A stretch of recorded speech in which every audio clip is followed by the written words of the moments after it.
Hello, financial accounting aspirants. This is your Manu Issue, and welcome back to my YouTube channel, Manu Issue ACCA classes. In this video, we will solve one more long question, and the question name is Harumi.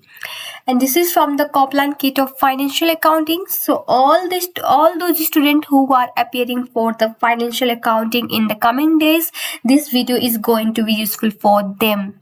And one more thing. So I have solved Copland kit. Approx 95% of the kit has been solved, and the full free video is available on my YouTube channel. It's fully free of cost, no any subscription membership that you need to pay in order to access those videos. It's fully free of cost. So please go and check it out, and don't forget to subscribe my channel. Otherwise क्या पता maybe membership या subscription charge करूँ in the coming days.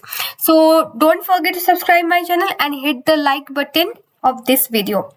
So let's start the today video, and question name is Harumi. So question is saying you are helping to prepare financial statement of Harumi for the year ended 30 April 20x5, and Harumi uses a computerized accounting system to record the accounting transaction and the produce financial information.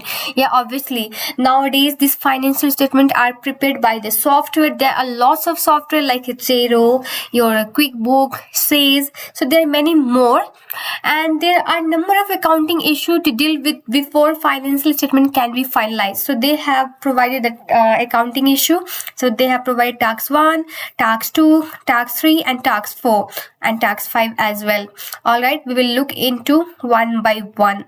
So basically, if you look at this question, this will test your knowledge of accounting preparation for the sole trader.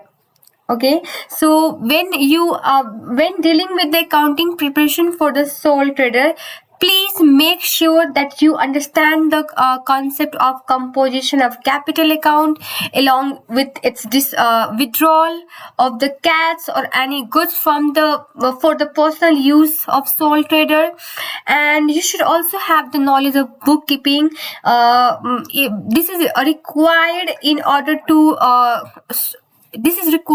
order to solve this kind of question, and obviously this kind of skills is required in the real life as well, because once you will join the accountancy firm, there are certain client whose bookkeeping is required. So in that case, this kind of knowledge will obviously be useful.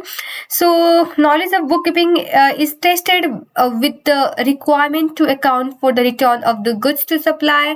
So please have a clear understanding of difference between what is the sales and sales return, purchase and purchase return, or return inwards or return outward. Knowledge of accounting for the discount is also tested in this question. So therefore, please make sure that you understand the difference between the trade discount as well as early settlement discount. And also please make sure that you understand how to account both of these discount. Okay, so this kind of things could be asked in the long question. So please make sure that you have a good concept over the same. Okay. So tax 1. During the year, problems were experienced with the goods from a particular supplier. In total, goods which cost 300,000 inclusive of sales tax at 20% return to supplier.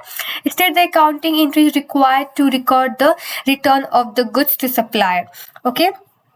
तो supplier से हम लोग goods खरीदे, right? तो हम लोग purchase किए. सो अगर इनिशियली परचेस किया होगा, so what should be our accounting entry? अगर मैं बात करूँ तो so debit we will do, just a second. So this is for the tax 1, and we will have purchase, वो आएगा डेबिट एंड एक क्रेडिट. ओके, तो परचेज किया होगा तो obviously we have done debit 300,000, and credit portion में either it will be cash और the bank और पेबल्स, या फिर बाकी होगा या फिर आपने पे किया होगा, राइट? सो बाकी होगा तो पेबल, पे किया होगा तो कैश या बैंक के थ्रू. तो ये आ जाएगा आपका क्रेडिट पोर्शन में। But what the question says now, problem experience हुआ गुड्स के साथ, like goods might be default, या फिर आपने ऑर्डर नहीं किया वो सामान आ गया। So in total goods which cost 300,000 inclusive of sale tax at 20% we return to the supplier. अब इसमें सेल्स टैक्स भी है, ठीक है, वो तो भूल ही गई, यहाँ पे आपका इनपुट टैक्स, ठीक है। सो परचेज पे अगर टैक्स लग रहा है that's your input tax, and sales पे जो टैक्स लगता है दैट्स योर आउटपुट टैक्स, ठीक है। सो ये इसका एक सेकेंड, हाँ, 300,000 में इंक्लूड किया हुआ है they said. So into 5 divide by 105, sorry 120, so this will be your 2,500 and this will be the net amount because purchase में net जाएगा, not the VAT, ठीक है। एंड यहाँ पे ये दोनों ऐड करके पेबल हो जाएगा।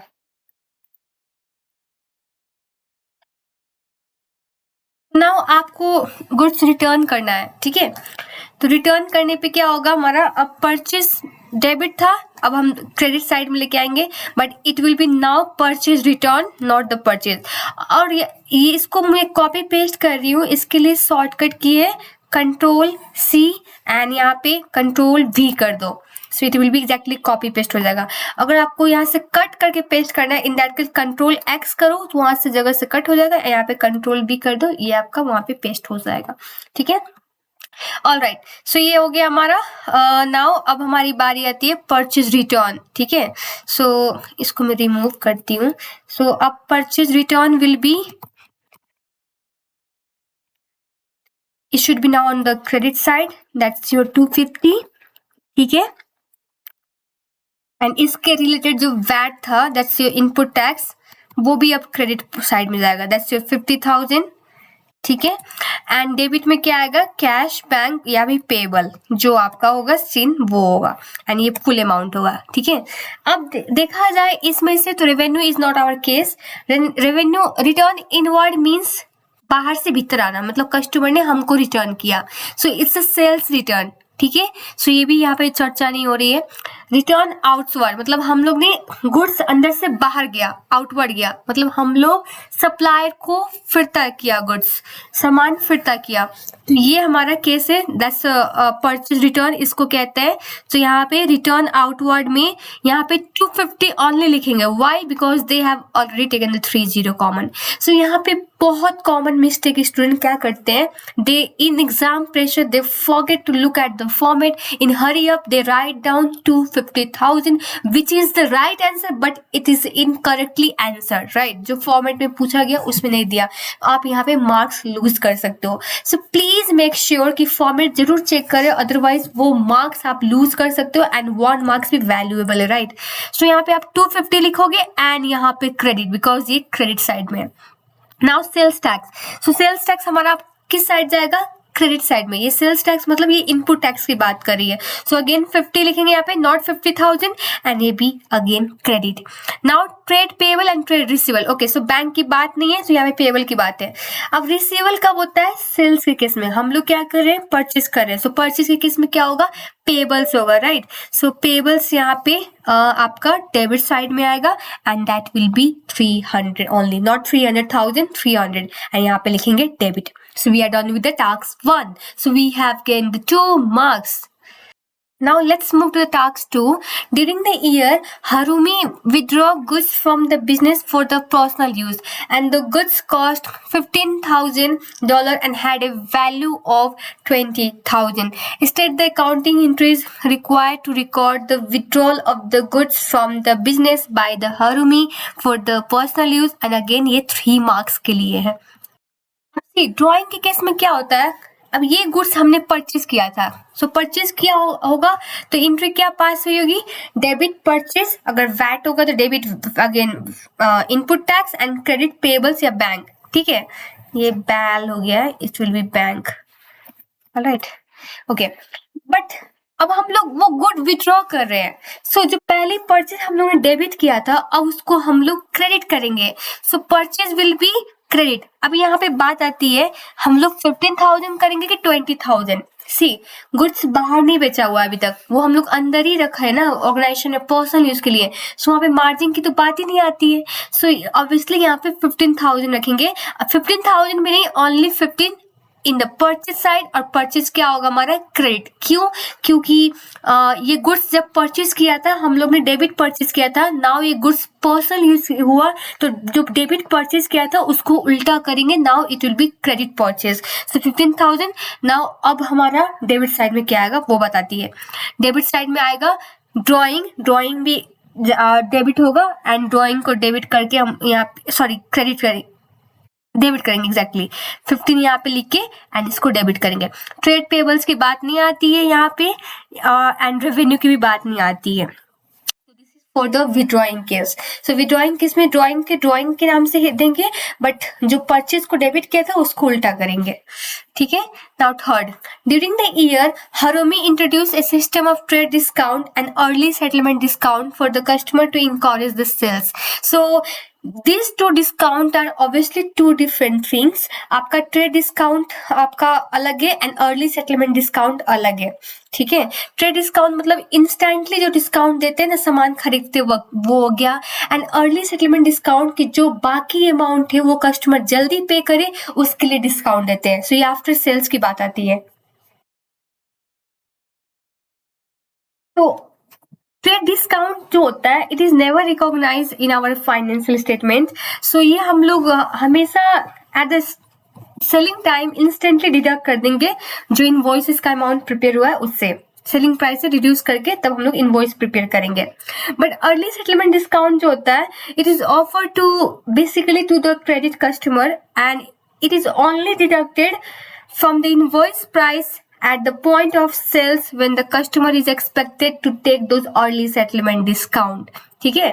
उसके बाद ही वो रिड्यूस होगा। Now let's read the statement, then we will figure out whether it is true or false। Trade discount allowed to customers should be included as the expenses in the statement of profit and loss। नहीं, basically trade discount जैसे मैंने कहा इसको at the point of sale, जब sales करेंगे, जैसे मान लो कि मैंने कस्टमर को कहा ये फोन मैं आपको 100 रुपए में दूंगा, हालांकि अभी के टाइम में फोन 100 रुपए में नहीं आता है, एंड कस्टमर ने बोला 100 रुपए तो ज्यादा है, मुझे कुछ डिस्काउंट दो। मैंने उसको बोल दिया चलो आपके लिए मैं क्या करती हूँ 100 रुपए इसका प्राइस है and I will give you 1% discount. ठीक है। सो 1% डिस्काउंट मतलब 1 रुपया डिस्काउंट हुआ, 1% कम हो गया, 10% करते हैं। Alright, so I will give you 10% discount मतलब 10 रुपया छूट। सो आप मुझे 90 दे दो, मैं आपको 10% डिस्काउंट दे रहा हूँ। ठीक है।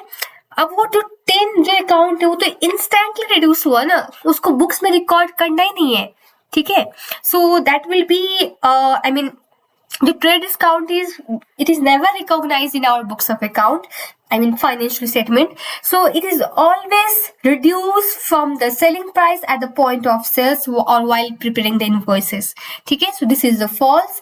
And second, early settlement discount allowed credit customers early settlement discount allowed to the credit customer is deducted from the invoice value at the point of sales when the customer is not expected to take the advantage of early settlement discount offered। No, ये भी incorrect है। ये at the point of sales reduce नहीं होता है, वो तो जब कस्टमर बेसिकली ये कब रिड्यूस होगा इनवॉइस से, जब at point of sale when customer हम लोग एक्सपेक्ट कर रहे हैं कि वो कस्टमर डिस्काउंट लेगा तब रिड्यूस होगा।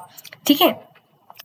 Early settlement discount earned from suppliers should be included in the statement of profit or loss। Exactly, ये हम लोग रिकॉग्नाइज करेंगे in the books of accounts जब हम लोग को सप्लायर से अर्ली सेटलमेंट डिस्काउंट मिल रहा है तो। ठीक है। एंड डिस्काउंट हम लोग वहां पे दिखाएंगे बुक्स ऑफ फाइनेंशियल स्टेटमेंट में। तो इसको हम लोग दिखाएंगे एंड इसको दिखाने से क्या होगा कि हमारा जो परचेज प्राइस है वो रिड्यूस हुआ ना, वो कम हुआ, सो प्रॉफिट इंक्रीज हुआ, वो दिखाना पड़ेगा। Now Task 4. You are now dealing with the accrual and the prepayment required at 30 April 20x5. You have been advised that insurance premium of 18,000 paid on 30 December 20x5. So insurance premium paid on 30 December 20x5 was to cover the 12-month period. So यहाँ पे मैं note down करती हूँ, insurance का पे किया है, ठीक है, इंश्योरेंस का पे किया कितना अमाउंट 18,000 एंड ये कवर करती है 12 month period. So from 31 December 20x4 से लेके एंड ये 31 दिसंबर 20x5 तक कवर करती है, ठीक है. यस, तो हमारा ईयर एंड क्या है, year and is 30 April 20x5, ठीक है, 20 लिखा गया, I am very sorry, 30. Okay, तो हमारा ईयर इन 30 अप्रैल 20x5 है, तो स्टार्ट कब होगा, it will be 1 May 20x4 and हम लोग पेमेंट कब कर रहे हैं, दिसंबर को, मतलब within our accounting period, इसी में पड़ रहा है ना ये दिसंबर 20x4, बट ये दिसंबर 20x5 after the accounting period पड़ रहा है. सो हमारे लिए रिलेवेंट कितना हो गया, रिलेवेंट टू दिस पीरियड. ये आपका रियल लाइफ में भी बहुत काम आएगा अगर आप लाइक अकाउंटेंसी फॉर्म ज्वाइन करते हो, मैंने बोला ना बुक कीपिंग अगर कर रहे हो, this kind of things you will obviously face in your real life as well. So आपको पता होना चाहिए. तो इस पीरियड के लिए कितना महीना रिलेवेंट है, we will count from December, that's your January, February, March, April. So 4 month is relevant, ठीक है. कब से कब तक, from Jan to April 20x4 and prepayment जो हमारे नेक्स्ट मंथ के लिए है वो 8 महीने का हो गया, ठीक है, ये 8 महीने का हमारा मंथ्स. तो ये कब से कब का, मई से लेके दिसंबर 20x5, ठीक है.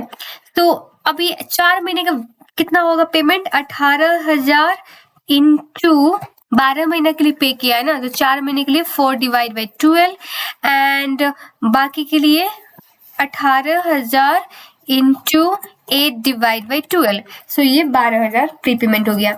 सो हम लोग ये 18,000 इस अकाउंटिंग पीरियड में पे किया. सो अगर हम लोग ये दिखाएंगे, मान लो मेरा सेल्स इनकम एक पल के लिए, फॉर एग्जाम्पल इनकम मेरा 25,000 है.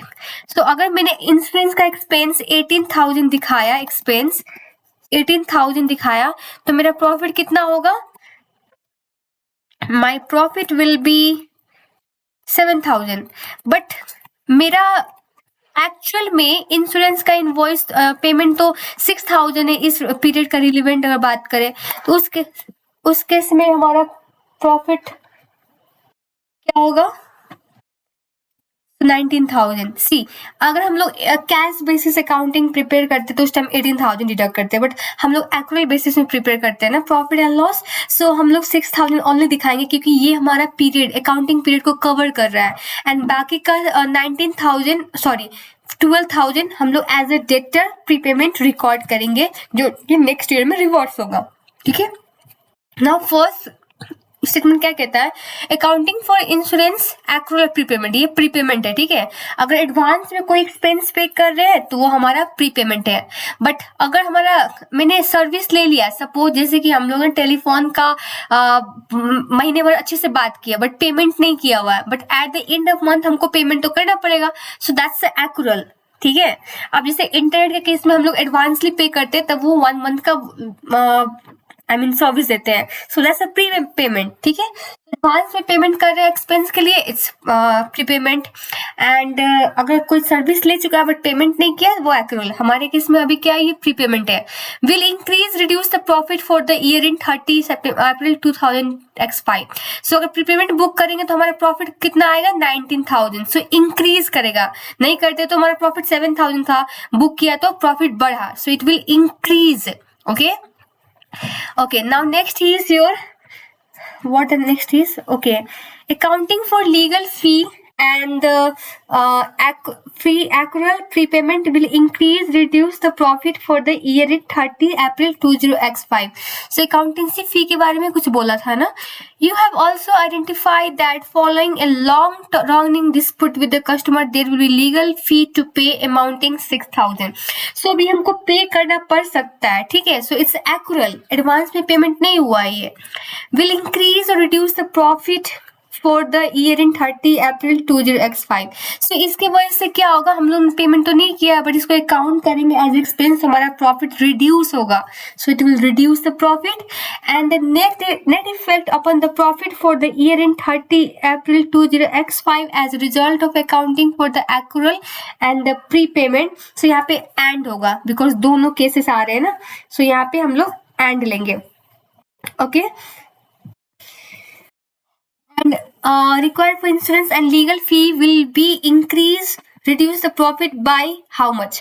So basically बार हम लोग यहाँ पे 6,000 अकाउंट किया, ठीक है. सो प्रीपेमेंट के केस में 12,000 से प्रॉफिट इंक्रीज होगा बिकॉज 12,000 बुक करे. तो मैंने एग्जाम्पल के लिए इसे बता दिया था बिकॉज ये 12,000 नेक्स्ट ईयर का एक्सपेंस है. एंड एक्रूअल के केस में 6,000 से प्रॉफिट रिड्यूस होगा. सो दोनों का इम्पैक्ट देखा जाए तो 12,000 माइनस 6,000 जो नेट में 6,000 आएगा. सो 6,000 से हमारा क्या होगा, प्रॉफिट इंक्रीज होगा. I will repeat one more time. See prepayment के केस में हम लोग 12,000 नेक्स्ट ईयर के एक्सपेंस है ना, इसको एज अ डेटर बुक करेंगे प्रीपेमेंट. ये हमारा प्रॉफिट्स को बढ़ाएगा बाय 12,000. नहीं तो हम लोग 18,000 रिकॉर्ड करते हैं इंश्योरेंस एक्सपेंस जिसके वजह से प्रॉफिट 18,000 से रिड्यूस होता. अभी के केस में क्या करें, 6,000 ओनली अकाउंट करें, 12,000 को एज अ प्रीपेमेंट बुक करें. सो 12,000 से प्रॉफिट इंक्रीज करेगा in case of prepayment. But हालांकि एक्रूअल के केस में 6,000 से रिड्यूस होगा. तो दोनों का इम्पैक्ट देखा जाए तो हमारा प्रॉफिट ओवरऑल 6,000 से इंक्रीज हो रहा है. So we will increase by 6,000. ठीक है. Next question. A colleague has produced a trial balance as at 30 April 20x5 which include a suspense account. The transaction in question was proceeded by an officer junior who unfortunately is on long-term sick leave. Several possible reasons have been suggested as the reason for the entry in the suspense account. Identify whether each of the following item is potential reason for suspense account balance. So suspense account balance दिया था क्या? No, they have not been provided. Okay, so a cost of machine. अब हमको identify करना है कौन सा suspense account हम लोग को क्रिएट कर सकता है. Cost of machine was recorded in the appropriate general ledger account but the cost of 4,280 rather than the correct amount of 8,240. Equal amount का डेबिट एंड क्रेडिट हुआ है, जनरल लेजर में पोस्ट हुआ है. सो सस्पेंस अकाउंट यहाँ पे create नहीं होगा. ठीक है. And discounts received were credited to the discount receive account and debited to the suspense account. Discount received were credited to the discount receive account but debited to the suspense account. yes, this is relevant because the transaction would have been यहाँ पे post हो गया है suspense account में. ठीक है. सो यहाँ पे फर्दर रिव्यू एंड करेक्शन चाहिए. सो ये रिलेवेंट होगा आपका. The total purchase for the March was debited to the trade payables account and credited to the purchase account. See ये ट्रांजेक्शन करेक्टली काउंट हुआ है. तो यहाँ पे सस्पेंस मतलब जस्ट अपोजिट हुआ है. ठीक है. आपका सस्पेंस अकाउंट ट्रांसपोजिशन एरर या फिर कोई मतलब डेबिट या दो एक ही सेम अकाउंट में हिट करे तब क्रिएट होगा. बट यहाँ पे तो आपका अलग अलग अकाउंट में हिट हो रहा है बट इट्स अपोजिट. ठीक है. सो यहाँ पे क्रिएट नहीं होगा आपका suspense. And the last contra has been debited into the payables account and credited to the receivable account.